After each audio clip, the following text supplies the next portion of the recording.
Hello, guys, gals, non-binary pals, mildly evil time wizards, and other. Welcome to the Sci Fi Lab. I'm your host, DJ Squared, and with me is my co-host, Harper. And today we're going to be talking about, as you might have already guessed, time travel. Because I love time travel. I was one of those people who was, in fact, a fan of Doctor Who, a while ago. But the less said about that, the better.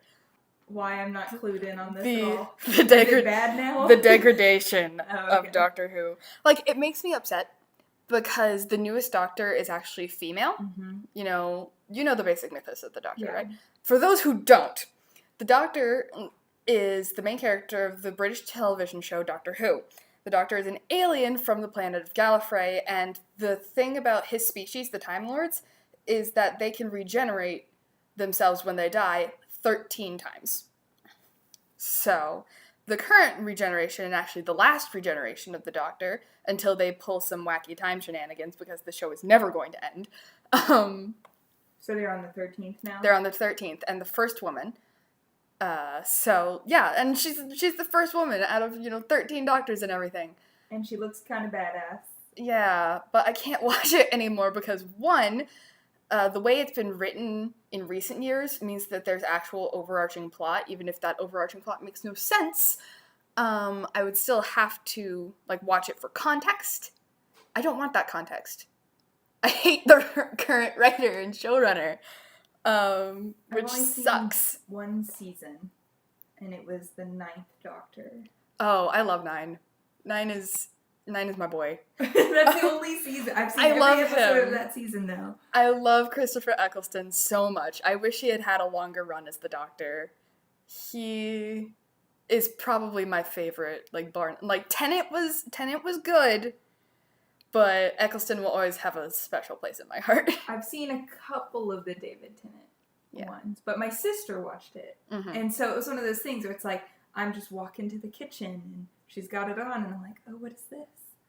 Oh, and just sit down and start watching. Yeah, and exactly. Next thing I know, I've seen, a season and a half of a show that I'd never even heard of. Yeah, exactly. I've actually watched the unaired pilot of Doctor Who, from back in 1964. Yeah. It's on YouTube. It's really hard to find because you have to go to 3 different YouTube channels because each of them only has one part because the other parts that they posted had been taken down by the censors. So, you see the Doctor's TARDIS, the police box, which is the TARDIS, you see it become the police box because the thing about TARDISes is that in the canon, they're time machines and they're also supposed to be able to perfectly camouflage themselves with their environment using something called a chameleon circuit, which is also a great band name and, in fact, a great band if anyone likes Doctor Who cover music. Just put in a little plug in for those guys. But anyway, so the chameleon circuit, very first episode, breaks and it gets stuck as a police telephone box from the 1950s or something. 1950s, 1960s, I guess. So yeah, you get to see that happen, get to see the very first Doctor. It's all sort of good, though? Interesting. I mean, as much as an episode of something like Doctor Who can be good, That's so harsh. I mean, it was very different back then than it is now. Yeah.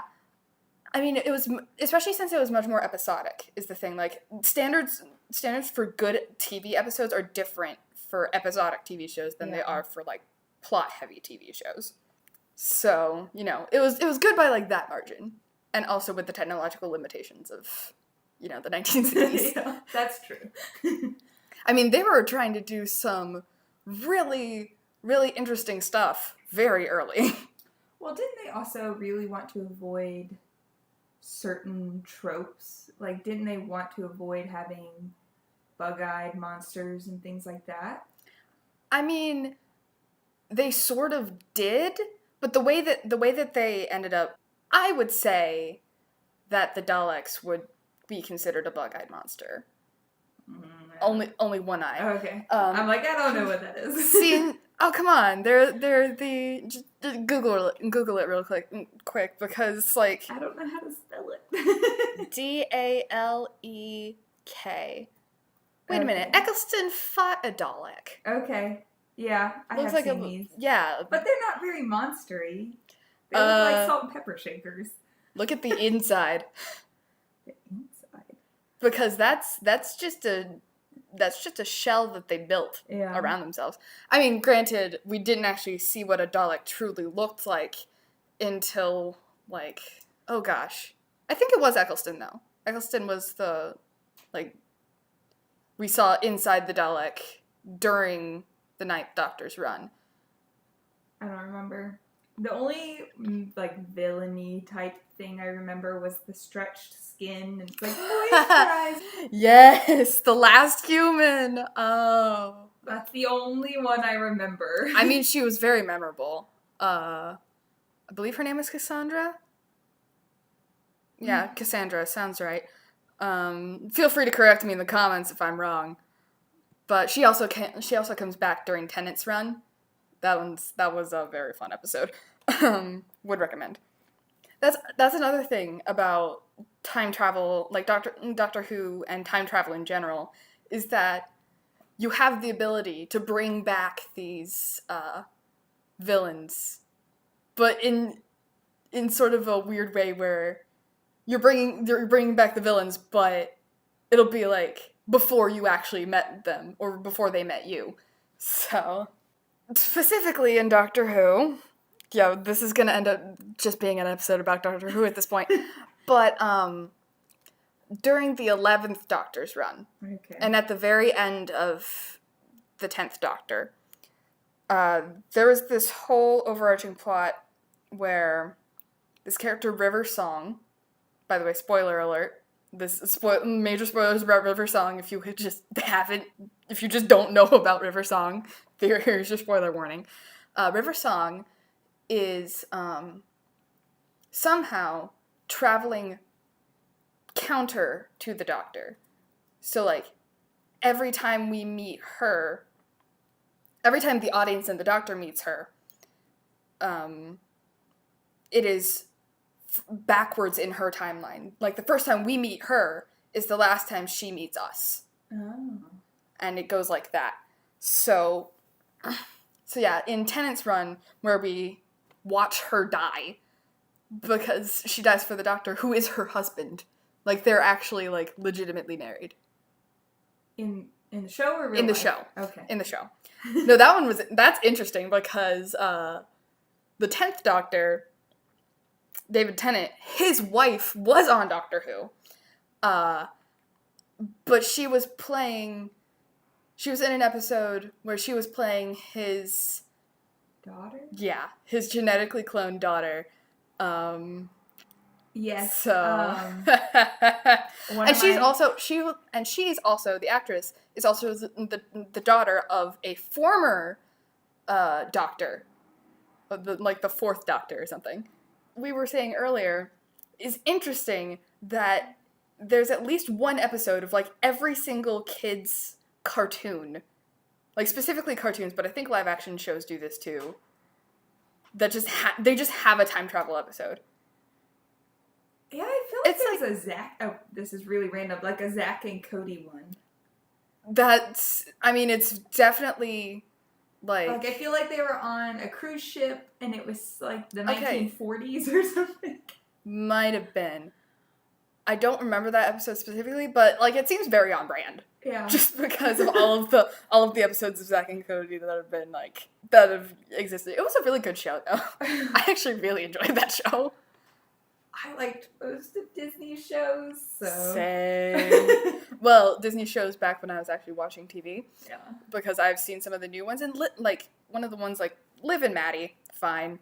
Best Friends Whenever, which is a time travel TV show. I've seen, like, a few episodes of it. And the basic premise is that these two friends, they have, together, time travel powers. So they can make alternate... Like, they can go back in time and do different decisions and see how well things work out. The catch is that whichever time... And they can do this as many times as they want. But the catch is that whichever timeline they...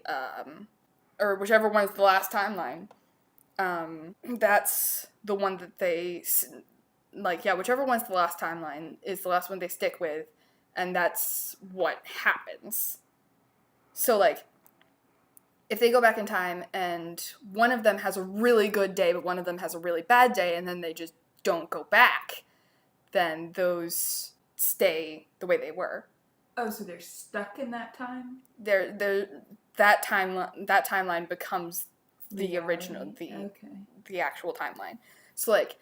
Well, that's why you're not supposed to time travel, because you don't want to change that's the thing. Like, they keep going back. It's like, good things happen for one of them, and then they go back again, and good things happen for the other one, so they have to, like, sort of compromise. This sounds infuriating. I mean, like, yeah. I've only seen, like, 2 episodes of it, and that was because I was on, like, a Disney cruise, and there's nothing else to watch. There's literally nothing else to watch because you only get Disney Channel. That's kind of hilarious. Or Disney XD, or something like that. But yeah, like, other TV shows also do the time travel episode. I know Danny Phantom did a time travel one. Where Phil of the Future. Phil of the Future, obviously.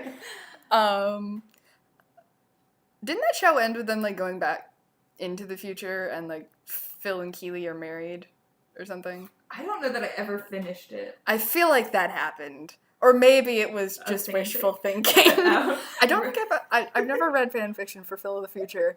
I'm not sure if it exists, and I'm kind of scared to find out, but I'm going to anyway. There's a fanfic for everything. You would be surprised. You would be surprised at how some things do not have fan fiction. I think all the Disney stuff probably has fan fiction. I mean, probably. Like, is it published anywhere online? Maybe not, but it probably does. Oh. But no. I have read some things where I've, like, gone looking for fanfiction for something only to find that there's, like, one. Legit. I actually did. Better hope it's completed. Better hope it's good. There's only one. There is only one. Okay, so on Archive of Our Own, yes, I did just Google this, there are, in fact, 15 Phil of the Future fanfics. We've got to look at fanfiction.net now. I'm on it. This is still technically on top. Okay. Just before you guys say anything, this is still technically on topic because we're still talking about a time travel TV show. On fanfiction.net for Phil of the Future, there's 734. You pull through fanfic.net. And then since we're talking about fan fiction right now, there are the time travel AUs for fan fiction, which are like sometimes they're separated into different categories. You know, there's the time travel fix-its. There's the straight up time travel. A fix-it? Oh, fix-it. Okay. Yeah. I thought you were saying F-I-C, fic. The fix-it. Yeah. I mean, the time travel fix where either all or some of the characters or, like, one of the characters goes back in time to, like, a specific point. Usually it's the very beginning of the show or the book or the movie or whatever. But sometimes it isn't. And that's always fun to see, like, when they go back to. I actually read a fanfic where they went back in time to before the beginning of the TV show. So we got to see, like, the few months leading up to it. And that was interesting. But they did time travel. It wasn't just a fan fiction written before? No, it was specifically time travel. Okay. Because I was going to say, I've read some where it's like... I mean, there's regular fix-it fic, but the time travel one... And the time travel ones are always, like, great. Because you have this one character and they're just like, okay, so we have to deal with this, and then new things come out and they're just like, no, I wasn't prepared for this one. So that's always fun to see. Then there's the weird ones, which I don't think, like, depending on how it's written, it can count as time travel. Which, have you ever heard of, like, a reading the book fic? No. I'm pretty sure it originated in the Harry Potter, fanfic community, or whatever. By the way, like, I'm sure that if I looked into the time travel tag right now, a lot of it would be Harry Potter. I mean, like, not as much as it would be Doctor Who, but a fair amount. I don't know. It might be more. Are you still on AO3? Yeah, I'm still on AO3. But yeah, I think this originated in the Harry Potter fandom, and what happens is that somehow all of the characters in either in the main series of Harry Potter, or I've seen a lot where the books get sent back to the Marauders era, James and Lily and Sirius and Remus and whatever. So I've actually seen more of that than I have of the books just being sent back into like Harry's time period. But still, that happens for somehow these characters get a hold of the books and then read all of them. So it's like a read-along thing with the audience. And I've definitely never heard of that. That's how there's this one reading the books fanfic, which is also a time travel fanfic. It's called, I think it's called something like Saving the Future with Hermione and Luna, where Hermione and Luna get Harry to like put all of his memories of his 7 years at Hogwarts, well, technically like 6 years and a really, really long camping trip. I'm just saying, but gets him to put all of those memories into like 7 journals. They take the journals and bring them back, and they go back in time with the journals to before Harry was born, back when his parents were still in Hogwarts, and then they read the books with these characters. And they're stuck there, is the thing. Hermione and Luna, they're stuck in the past. They want to change it, so they can't go back. And it's really just sort of interesting how everyone deals with that. Because it completely changes history. Yeah, exactly. Like, hopefully for the better, but unfortunately, this series got through the first 2 books, and then the author dropped off the face of the earth. As far as I'm aware. As far as I can tell. Like, I've looked for you, Emertentia Malfoy. I know your username. I have looked for you. You've brought this to a new level. Can't relate. No, I can't. Can't really. Sure. But anyway. And those are really interesting. Just the I'm looking at I typed in time travel on AO3, and on the additional tags drop-down menu, it says time travel, alternate universe time travel fix it, time traveling lesbians, alternate universe, no time travel, interesting, time traveling Bilbo Baggins, time traveling Thorin, time traveling Castiel, time traveling Frodo Baggins, HP Time Travel Fest 2016, Harry Potter Time Traveling Fest. Okay. Also, if you don't know what a fest is, that's when a group of people in a fandom get together and for like a month or whatever, they all do like fan art or fanfic on a specific topic. It's actually really fun. Time Traveling Gimli, Time Traveling Style Stilinski, Audio 01.02, How to Make a Killing in Time Travel, I don't know what that is. Time Traveling Thranduil, Time Traveling Legolas Greenleaf, and Time Traveling Lewis. And I'm pretty sure that's Lewis from, like, One Direction. Oh. There's a lot more time traveling Lord of the Rings characters than I would have expected. I don't know how to use AO3, apparently.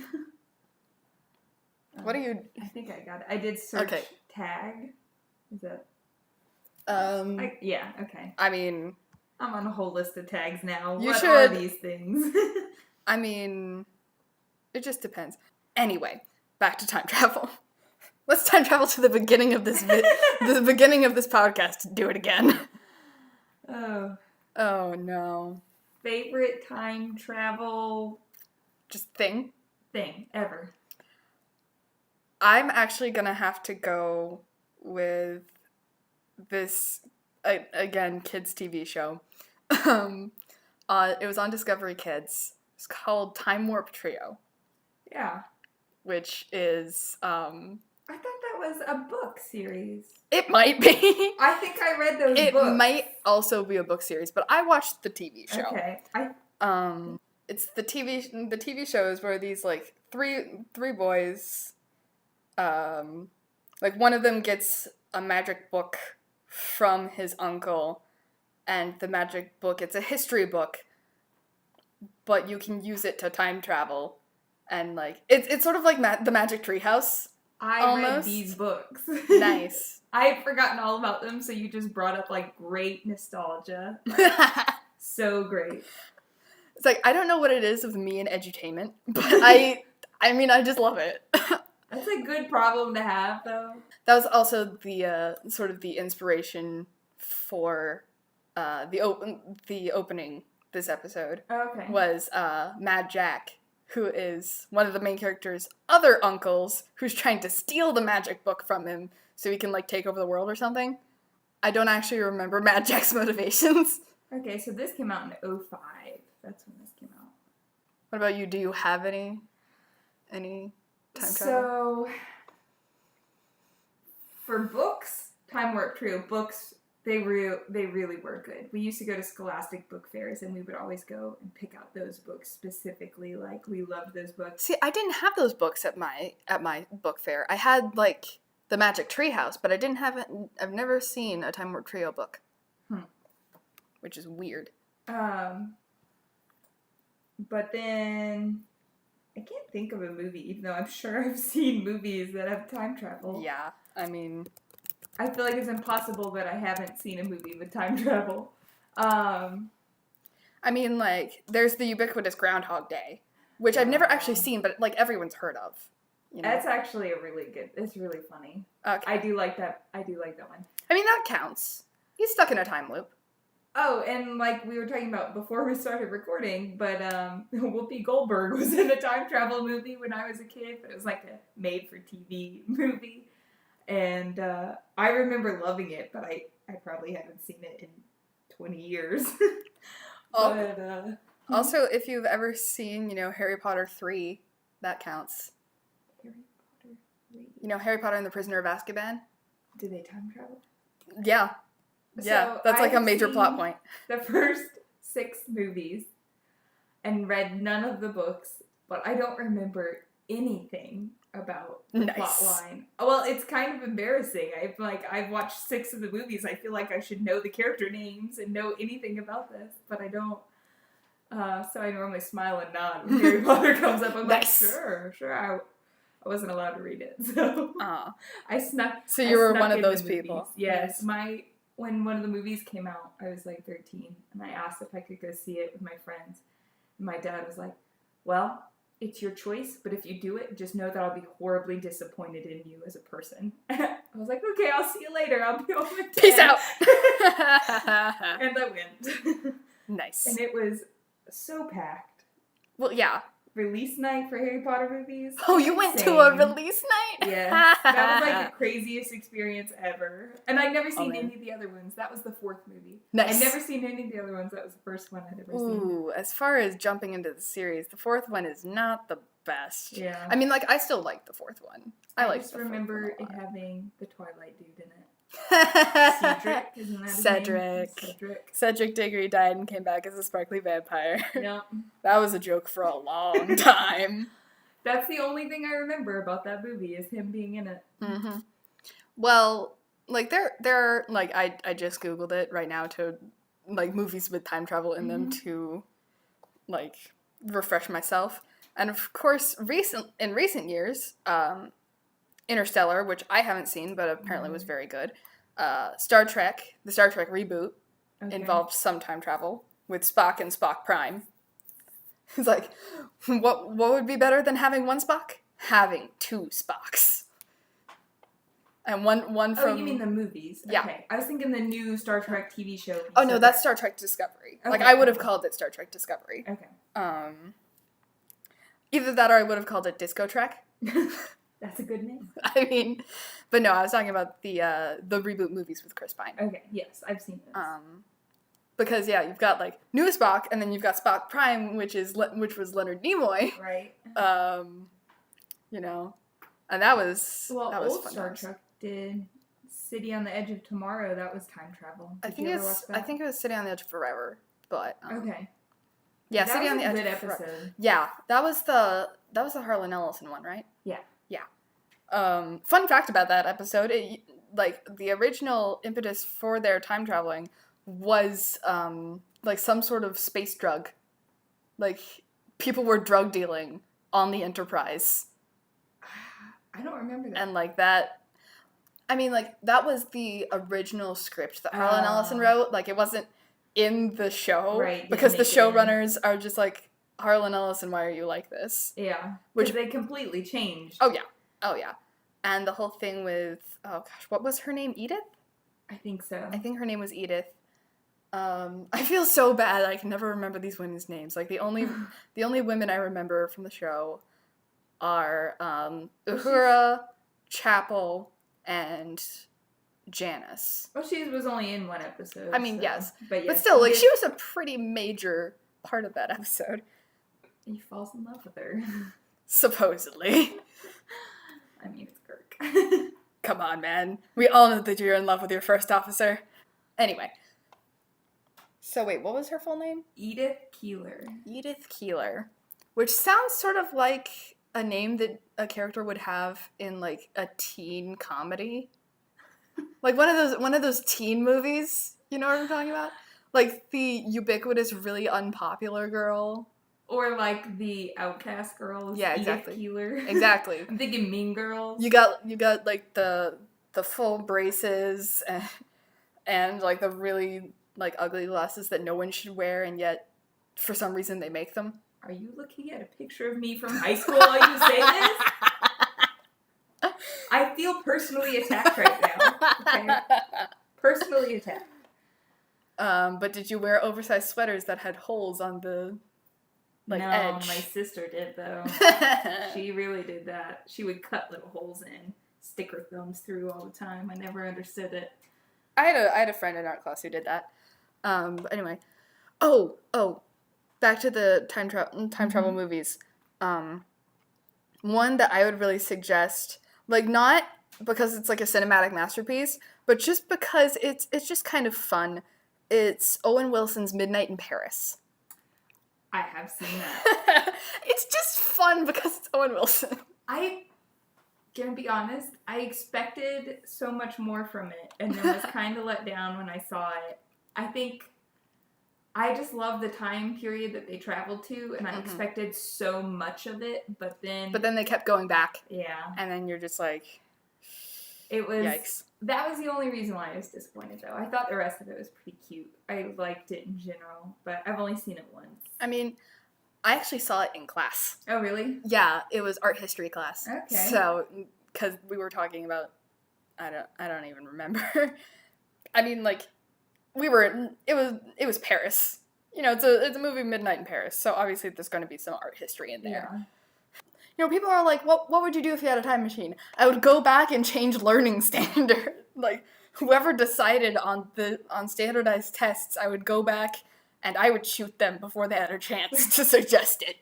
So, speaking of time travel, I wish I could go back to the beginning of this episode when I said I read the Time Warp Trio books and take that back. Because then you said Magic Treehouse, and that's what I was like, that's what I've read. And I just Googled it and confirmed it. So I have not read the Time Warp Trio books. Nice. I've read the Magic Treehouse books. Which do involve a fair amount of time travel. Yeah, because they go back to, like, Camelot period, don't they? I mean, among other places. Yeah. There was... I mean, like, the thing about that one is that it gets tricky, because, like...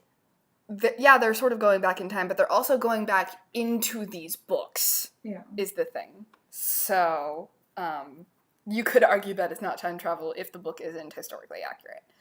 But still, it's time travel. Like, it's time travel. They're always going, like, back in time for some reason. I personally was fond of the ones set in feudal Japan. I don't think I read those. Feudal Japan. I think there was in Egypt. I mean, Egypt is basically ubiquitous when it comes to, like, time travel and or supernatural things. Well, there was apparently 1 billion books. So. Oh yeah. There were so many books. There were so many of them. I bought a lot of them. Scholastic book fairs. I have spent. What was that post online? It was like, I have spent my entire adult life chasing the high of a Scholastic book fair. It's true. That's hilarious. It's so true, though. Like, there's something so pure about a Scholastic book fair. That's another thing I might do if I was capable of time travel, just go back to when I could actually go to a Scholastic book fair. Maybe you should get a job as a teacher so that you can go to Scholastic book fairs. But the thing is, I would have to teach elementary school then. Like, elementary or middle school, because they don't do them in high school. Or at least they didn't in my high school. Yeah, I don't think they do. I don't know that Scholastic has a lot of high school aged books. I mean, like, they have YA, but they just don't do book fairs for high schoolers, which is dumb. High schoolers should get book fairs too, because there are still some high schoolers that very much do not like to read. So, I feel like that would change that, at least a little bit. But yeah, no, I'd have to teach elementary or middle school, and I am not cut out for that. Can't handle the kids. I mean, like, maybe I could be a librarian, but at the same time... That's hilarious. Huh? I said, that's hilarious. Dr. Yasek just said earlier today that she thought that you should become a librarian. She keeps pushing me into going into the master's program to get my degree in information science. Yeah. I mean, like, I'm not opposed to it, but at the same time, master's degrees cost money. Master's programs are expensive, and I can barely, like, I can't even afford a bachelor's at this point. I can't afford lunch. I'm so poor.